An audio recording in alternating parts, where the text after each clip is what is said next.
दिलावा लगा के हमका पवनी हो, आँख में आंसू भर गइल। जेकरा खातिरी दुनिया छोड़ी ऊ हमसे दूर हो गइल भोखले। तोहरे खातिर पागल रहले, रात रात भर जागल रहले। तू तो निकली बेवफा सनम, हम तो बस तोहरा मांगल रहले। अब हर गली में चर्चा बा, प्यार बस एक सौदा बा। सच्चा दिल के कीमत ना, सच्चा दिल के कीमत ना, झूठा चेहरा ज्यादा बा।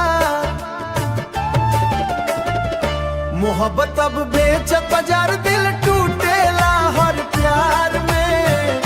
जेकरा के चाहनी जन से ज्यादा, वो छोड़ गइल मझधार में, बखार में। मोहब्बत अब बेचत बाजार, आंसू बाहर इकरार में। अब ना भरोसा प्यार पे रहल, सब लागे हल, सब लागेला व्यापार में। याद तोहार आजो आवेला, दिलवा के बहुत सतावेला। तू तो खुश बार के संग हमरा के रोवल जावेला। टूटल सपना जोड़ न पाई, दिल के दर्द बतावल ना जाई। प्यार में मिलल बस धोखा, ई जख्म अब भरल ना जाई।